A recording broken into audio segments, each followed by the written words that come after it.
ಶಿವಾಲಯ ಮಾಡುವರಯ್ಯ. ಹೌದು. ನಾನೇನು ಮಾಡಲಿ ಕಡುಬಡುವನು. ಹೌದು. ಎನ್ನ ಕಾಲವೇ ಕಂಬ ದೇಹವೇ ದೇಗುಲ, ಆಹಾ, ಶಿರವೇ ಮಣ್ಣಿನ ಕಳಸ ಮಾಡಯ್ಯ ಕೂಡಲ ಸಂಗಮ ದೇವ ಅಂತ ಹೇಳಿದ್ರು.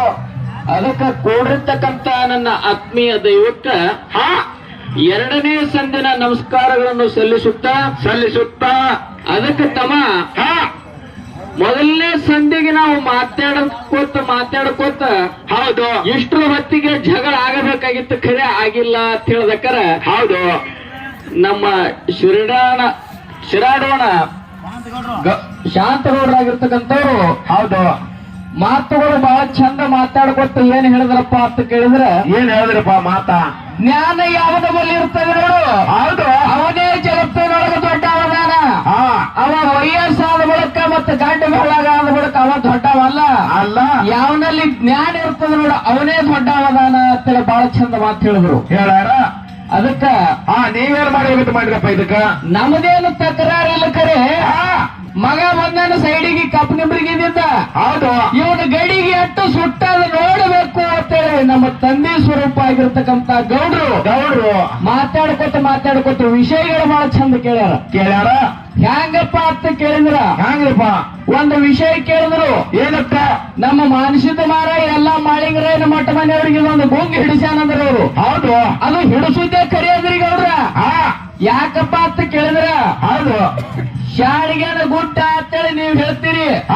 ಆ ಮಾರಾಯ ಏನ್ ಕೇಳ್ತಾನಪ್ಪ ಅಂತ ಕೇಳಿದ್ರೆ, ಶಾಡ್ ಬಾಬನ ಗುಡ್ಡ ಯಾಕತ್ತಾರ್ರಿ ಅಂತ ಕೇಳ್ತಾನ್ರಿ ಅವ. ಹೌದು, ಬಾಬಾನೇ ಅತ್ತಾರ್ರಿ ಅವರು. ಶಾಡ್ ಬಾಬಾ ಅಂದ್ರೆ ಯಾರು, ಮತ್ತ ಅವ್ರ ಅಣ್ಣತಮ್ಮರಿ ಎಷ್ಟು ಮಂದಿ, ಮತ್ತ ಅವ್ರ ಅವ್ವ ಅಪ್ಪ ಏನ್ರಿ ಅಂತೇಳಿ ಇದು ವಿಷಯ ಕೇಳ್ತಾರ ಅವ್ರು ನಮ್ಮ ಮಾಳಿಂಗರಾಯನ ಮಠ ಮನೆಯವ್ರಿಗೆ. ಕೇಳು ಮಾತ. ಅದಕ್ಕ ನೀವರೇ ನಿಮ್ಮ ಮಕ್ಕಳು ಸರಿ ನಾವು ಬಂದಿದ್ದೇವೆ, ನೀವರೇ ಶಾಡಿಗೆನ ಗುಡ್ಡ ಅಂತ ಹೇಳ್ತೀರಿ. ಅವ್ರು ಕೇಳುದು ಶಾಡ್ ಬಾಬನ ಗುಡ್ಡ ಅಂತ ಕೇಳ್ತಾರ್ರಿ. ಅದಕ್ಕ ನನಗೂ ತಿಳಿದ ಮಟ್ಟಿಗೆ ನಾನು ಅವ್ರಿಗೆ ಉತ್ತರ ಮಾಡೀನಿ, ನಾನು ಹಂಗೆ ಬಿಟ್ಟು ಬಂದಿಲ್ಲ. ಹೌದು, ಯಾಕಂದ್ರೆ ಎಟ್ಟೆ ಅಲ್ಲಿ ನಿಮ್ಮ ಶಿಶು ಮಗ ಇದ್ದ ನಾನು. ಯಾಕಂತ ಕೇಳಿದ್ರ, ಏನ್ರಿಪ್ಪ ನಮ್ಮ ಸಲಬಣಗೌಡರ ಶಿಶು ಮಗ. ನಾ ಈ ಸತ್ತು ಕಪ್ನಿಬರಿಗೆ ಒಳಗ ಹೌದು ಕಲ್ಲನ್ನು ಕಟ್ಟದ ಗದ್ದಿಗೆ ಮೇಲೆ ಮೂರ್ತಿ ಮಾಡಿ ಕುಂಡ್ರಸದವ್ರು ಯಾರಪ್ಪ ಅಂತ ಕೇಳಿದ್ರೆ ಕಪ್ನಿಬರಿಗೆ ಅವರು ಸಲಬಣಗೌಡ್ರ ಅಂತ ಹೇಳ್ತಾನ. ಹೌದು, ಯಾಕಂದ್ರೆ ಅವ್ರಿಗೆ ಏನೂ ಇಲ್ಲ, ಅವ್ರಿಗೆ 76 ವಯಸ್ಸಿನವರಿಗೆ ಬಂದ್ರೆ ಸನಿ. ಅದಕ್ಕ ಹೌದು, ಅವ್ರು ನಮಗೆ ಎಷ್ಟರ ಮಟ್ಟಿಗೆ ತಿಳಿಸ್ಯಾರಪ್ಪ ಅಂತ ಕೇಳಿದ್ರ, ಎಷ್ಟು ತಿಳಿಸ್ಯಾರಪ್ಪ? ಅಲ್ಲಿ ಸ್ವಾಮರಾಯ ಗೌಡಗ ನನ್ನಪ್ಪ ಸೊನ್ನಾರಿಸಿದ್ದ. ಹೌದು, ಹೋಗಿ ಅಲ್ಲಿ ಆಸನ ಹಾಕಪ್ಪ ಅಂತೇಳದ, ಜಾಗಿಗೆ ಹಾಕ್ಲಪ್ಪ ಅಂತೇಳಿ ಸ್ವಾಮರಾಯ ಗೌಡ ಕೇಳ್ದಕ್ಕಾರ ಅಲ್ಲಿ ಶಾಡಿಗೆನ ಹುಲ್ಲು ಬೆಳೀತದ, ಆ ಗುಡ್ಡದಾಗ ಹೋಗಿ ನೀ ಆಸನ ಹಾಕತ್ತಾರ. ಅದಕ್ಕೆ ಶಾಡಿಗೆನ ಗುಡ್ಡ ಅನ್ಕೋತ ಶಾಡ ಬಾಬನ ಗುಡ್ಡ ಆಗ್ಯದ್ರಿ ಅಂತೇಳಿ ನಾನು ಅವರಿಗೆ ಉತ್ತರ ಮಾಡಿನಿ. ಖರೆ ಹೌದು, ಇದು ಅಲ್ಲತಾರ್ರಿ ಅವರು, ಅಲ್ಲತಾರ ಸುಳ್ಳತಾರ, ಇದು ಸುಳ್ಳತಾರ. ಬಾಬಾ ಯಾಕಂದಾರ ಅಂತ ಕೇಳ್ತಾರ್ರಿ ನಮಗವರು. ಅದು ನೀವು ಮುಂದಿನ ಸಂಧಿಗೆ ಪ್ರತಿಪಾದನೆ ಮಾಡ್ರಿ, ಮುಂದೆ ನಮಗೆ ಎಲ್ಲಿ ಬರ್ತಾರಲ್ಲ ಅಲ್ಲಿ ನಾವು ಅವ್ರಿಗೆ ಉತ್ತರ ಮಾಡ್ಲಿಕ್ಕೆ ಹಾದಿ ಸಿಗುತ್ತದ. ಹೌದೌದು. ಅದಕ್ಕೆ ಇನ್ನೊಂದು ಮಾತು ಏನು ಕೇಳ್ತಾರಪ್ಪ ಅಂತ ಕೇಳಿದ್ರ, ಏನ್ ಕೇಳ್ತಾರಪ್ಪ? ನಮ್ಮ ಉಮದಿ ಮಾನಸಿದ್ದ ಮಾರಾಯರ ಅಂತ ಕೇಳಿದ್ರ, ಮಂಡ ಬರ್ಕೊಲತ್ತೆ ಇಡೀ ಕರ್ನಾಟಕದೊಳಗೆ ಜಗನೇ ಸಾರ್ತದ, ಅವ್ರು ಮಾಡಿದ್ದೇ ಖರೆ ಅದ. ಹೌದು, ಅದಕ್ಕೆ ಏನು ಕೇಳ್ತಾರೆ ಇನ್ನೊಂದು ವಿಷಯ ಅಂತ ಕೇಳಿದ್ರೆ ಅವರು ಏನ್ ಕೇಳ್ತಾರಪ್ಪ?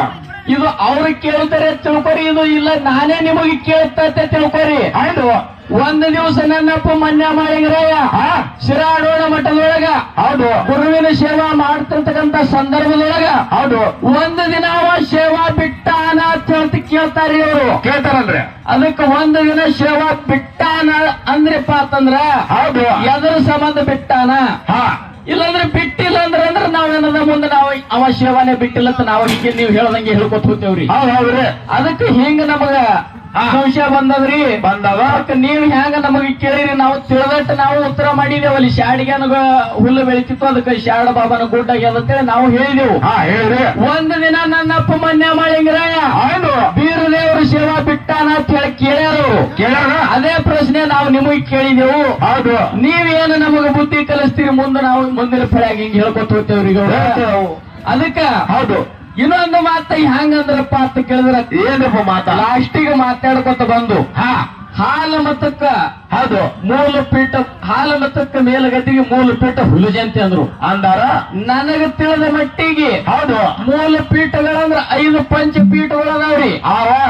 ರಂಭಾಪುರಿ, ಉಜ್ಜಯಿನಿ, ಕೇದಾರಿ, ಶ್ರೀಶೈಲ, ಕಾಶಿ ಹೌದು ಇದರ ಬಿಟ್ಟು ಹುಲಿಜಂತಿಗೆ ಮೂಲಪೀಠ ಅಂದಾರೇನ್ರಿ ಅಂತ ನಾನು ನಿಮಗೆ ಕೇಳ್ತೀನಿ. ಹೌದು ಅಂದಿರಪ್ಪ ಅಂತಂದ್ರೆ ನಮಗ ಮುಂದೆ ಹೇಳಕ್ ಹಾದಿ ಆಗ್ತದ್ರಿ. ಆಗ್ತದ.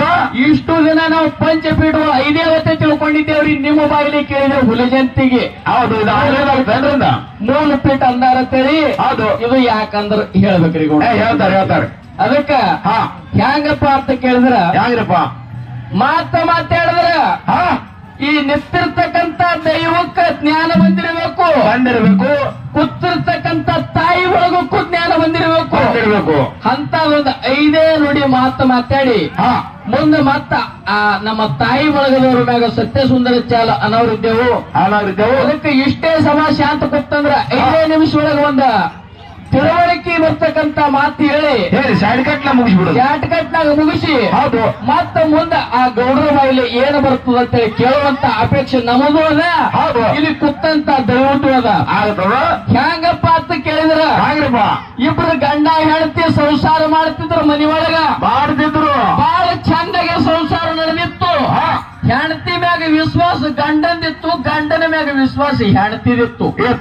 ಇದ್ರೆ ಸಂಸಾರ ಚಂದಾಗೆ ನಡೀತಾವ. ಅದಕ್ಕೆ ಏನಪ್ಪಾ ಅಂತ ಕೇಳಿದ್ರ ಏನ್ರಪ್ಪ ಹೆಂಡತಿ ಬಹಳ ಸುಂದರವಾಗಿದ್ದಳು. ಬಡತನ ಪರಿಸ್ಥಿತಿ ಇತ್ತು. ಅಲ್ಲಿ ಬಡತನ ಪರಿಸ್ಥಿತಿ ಇದ್ದಂತ ಸಂದರ್ಭದೊಳಗ ಗಂಡ ದಿನ ದುಡಿಲಿಕ್ಕೆ ಹೋಗುತ್ತಿದ್ದ ಬರುತ್ತಿದ್ದ.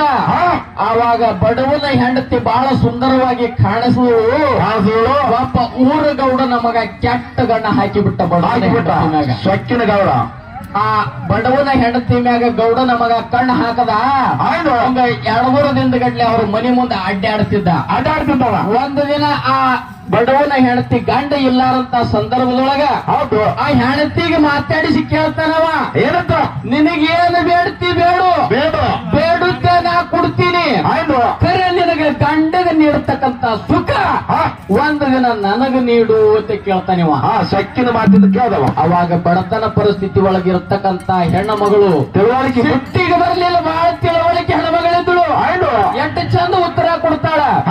ಯಾಕಾಗಲ್ದು ನೀ ಏನು ಬೇಡ್ತೆ ಅದು ಕೊಡ್ತೀನಿ.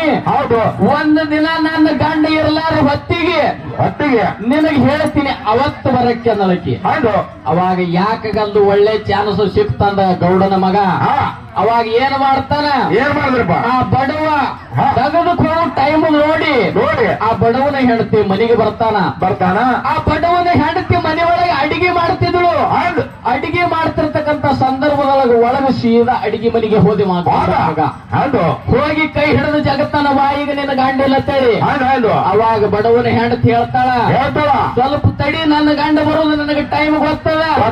ಕೈಯಾಗ ಕೆಲಸದ ಬಿಟ್ಟು ಬರ್ತೀನಿ, ಒಂದು 5 ನಿಮಿಷ ತಡಿ, ಅಲ್ಲಿ ಸೋಫಾದ ಮ್ಯಾಗ ಕುಂಡ್ರಂದಳ. ಹೊರಗಲ್ಲೇ ಸೋಫಾದ ಮ್ಯಾಗ ಕುಂಡ್ರು. ಅವಾಗ ಹೋಗಿ ಗೌಡನ ಮಗ ಇವತ್ತು ಕೆಲಸ ಆಗಂಗ್ ಕಾಣಿಸ್ತದ ಅಂತೇಳಿ ಹೋಗಿ ಸೋಫಾದ ಮ್ಯಾಗ ಕೂತ.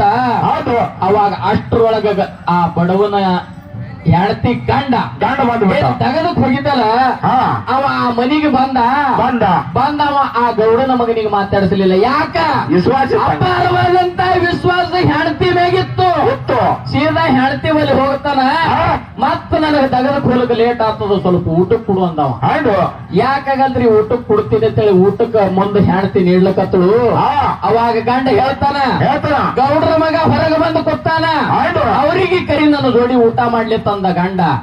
ಅವಾಗ ಹೆಂಡತಿ ಹೇಳ್ತಾಳ, ನೀವು ಊಟ ಮಾಡಿ ಹೋರಿ, ಆ ಗೌಡ್ರ ಮಗನಿಗೆ ನಾ ಊಟ ಮಾಡಿಸಿ ಕಳಿಸ್ತೀನಿ ಅಂತ ಹೇಳಿದ್ರು. ಅವಾಗ ದಿನ ಏನು 2 ಚಮಚ 2 ರೊಟ್ಟಿ ನೀಡುತ್ತಿದ್ದಳಲ್ಲ, 2 ಚಮಚ ಅನ್ನ 2 ರೊಟ್ಟಿ ಗಂಡಗ. ಅವತ್ತು 4 ಚಮಚ ಅನ್ನ 4 ರೊಟ್ಟಿ ಹೆಚ್ಚಿಗೆ ನೀಡಿದ್ರು. ಹಿಂಗ್ಯಾಕೆ ನೀಡ್ಲಕತ್ತಿದ್ವಿ, ನಾ ಉಣೋದು ನಿನಗೆ ದಿನ ಗೊತ್ತಿ ಅದ. ಅವಾಗ ಹೆಂಡತಿ ಹೇಳ್ತಾಳ, ಗದ್ದ ತುಟಿ ಹಿಡಿದು ಉಂಡ್ರಿ ಇವತ್ತೇಳಿ ಉಣಿಸ್ತಾಳ. ಉಣಿಸುವಂತ ಸಂದರ್ಭದೊಳಗೆ ಬಾಳ ಏನು ಹೋಗಲ್ಲ, ಒಂದ್ ಅರ್ಧ ಹೆಚ್ಚಿಗೆ ಹೋಗ್ತದ. ಅವತ್ತ ಉಂಡನದ ಮತ್ತೇನ್ ಮಾಡೋದು, ಉಳಿದುದ್ದು ಅಗಲದಾಗೆ ಇಟ್ಟು ಕೈ ತೊಳ್ಕೊಳಕ ನೀರ್ ಹಾಕಲಕತ್ತ ಹೆಂಡತಿ ಕೈ ಹಿಡಿದಳು. ಇದು ತೊಳಿಬೇಡ್ರಿ, ಹೋಗಿ ಕೈ ತುಕ್ಕೋರಿ ಅಂದಳ. ಯಾಕಾಗಲ್ದತ್ತೇಳಿ ಹೊರಗೆ ಹೋಗಿ ಕೈ ತುಕ್ಕೊಂಡ. ಇನ್ನು ನಾ ದಗದಕ್ ಹೋಗ್ತೀನಿ, ಲೇಟ್ ಆಗ್ತದಂತೇಳಿ ದಗದಕ್ ಹೊಂಟವ. ಅವಾಗ ಹೆಂಡತಿ ವಿಚಾರ ಮಾಡಿದಳು, ಇವ ಏನು ಗೌಡನ ಮಗ ಕೂತಿದ್ದ ನೋಡು ಹೊರಗ, ಆ ಉಳಿದಿರ್ತಕ್ಕಂತ ಅಗಲ ಹೌದು ತಂದ ಆ ಗೌಡನ ಮಗನ ಮುಂದೆ ಇಟ್ಲು. ಎತ್ತಳು ಅವಾಗ ಕೆಟ್ಟ ಗಣಕಿಸದ ನೋಡ್ಲಕತ್ತ ಗೌಡನ ಮಗ. ಆಯ್ತು ಸೊಕ್ಕೆ ಮಾಡ್ಬೇಕಿಲ್ಲ ಏನು ಬೇಡತ್ತೆ ಅದು ಸಿರಿತಾನ ನನ್ನ ಮನ್ಯಾಗದ. ನಿನ್ನ ಗಂಡ ಉಂಡಿ ಇಟ್ಟ ಅಂಜಲ ನನ್ನ ಮುಂದೆ ತಂದಿಡ್ತಿ ಎಟ್ಟ ಸೊಕ್ಕಿರ್ಬೇಕು ನಿಂದಂದ. ಅವಾಗ ಬಡವನ ಹೆಂಡತಿ ಹೇಳ್ತಾಳ, ಹಾ ನೋಡು ಇದು ನನ್ನ ಗಂಡ ಉಂಡ ಬಿಟ್ಟು ಎಂಜಲ ಅಂತೇಳಿ ನೀ ಇವತ್ತು ತಿರಸ್ಕಾರ ಮಾಡ್ಲಿಕತ್ತೀವಿ. ಮಾಡ್ಲಿಕತ್ತಿದೆ 8 ವರ್ಷ ಆಯ್ತು ನನ್ನ ಮದುವೆಯಾಗಿ. ಹೌದು. ಈ ಶರೀರನೇ ಉಂಡು ಬಿಟ್ಟನು ನಾಚಿಕೆ ಬರ್ಬೇಕು ಮಾರಿ ಮ್ಯಾಗ. ಅವಾಗ ಅಂದಾಕರ ಆ ಗೌಡನ ಮಗನಿಗೆ ಅರಿವಾಯ್ತು. ಇನ್ನು ಯಾರ ನನಗ ಪರಸ್ತ್ರೀಯರು ಕಾಣುತ್ತಾರ ಅಕ್ಕ ತಂಗಿ ಸಮಾನ ಕಾಣುತ್ತೇನೆ ಅಂತೇಳಿ ಹೋಗಿ ಕಾಲಿಗೆ ಬಿದ್ದ. ತಿಳ್ಕೊಂಡು ಅವಾಗ ಮನಸ್ಸು ಪರಿವರ್ತನೆ ಮಾಡುತ್ತ ಆಗ್ತದ. ಪರಿವರ್ತನೆ ಮಾಡ್ಕೊಂಡು ಅವ ಮುಂದೆ ಸಂಸಾರ ಮಾಡ್ಕೊತ ಹೊಂಟಾನ. ಹಿಂಗ ಬಹಳೇನು ಮಾತಾಡುವಂತ ಅವಶ್ಯಕತೆ ಇಲ್ಲ. ಹಾಡ ಮಾತಾಡಿ ದೈವಿಕ ವಾದ್ಯಗಳು ಬೇಡ, ದೈವಿಕ ವಾದ್ಯಗಳು ಬೇಡ. ಮುಂದಿನ ಸಂಧಿಗೆ ಗೌಡ್ರು ಯಾವ್ಯಾವ ವಿಷಯ ಹೆಂಗೆ ಮಾತಾಡ್ತಾರ ನಾವೇನು ಕೇಳಿದೇವಲ್ಲ ನಮಗೆ ಸಂಶಯ ಬಂದದ್ದು. ಹೌದು ಅವರು ಪ್ರತಿಪಾದನೆ ಮಾಡಿ ಹೇಳ್ತಾರ. ಮುಂದಿನ ಎಲ್ಲೇ ಯಾವುದೇ ಫಳಿ ಒಳಗ ಹಿಂಗ ಪ್ರತಿಪಾದನೆ ಮಾಡ್ಕೊತ ಹೋರಪ್ಪ ಅಂತ ಆಶೀರ್ವಾದ ಮಾಡಿ ಕೊಡ್ತಾರ ತಿಳ್ಕೊಂಡು ಅನುಮತಿ ಮಾಡಿ ಕೊಡ್ತಾರಲ್ಲ. ಏನ್ ಧೈರ್ಯ ಬಿಡಿ ಬನ್ನಿ. ಇನ್ನು ತಾಯಿ ಬಳಗದವ್ರ ಮ್ಯಾಗ ಸತ್ಯ ಸುಂದರ ಚಾಲಂದ್ ಸರ್ಜೋಡಿ ಕಲಾವಂತರಿಗೆ ಪಾಳೆ ಕೊಡುವಂತ ಹೋಗ್ತಾರ.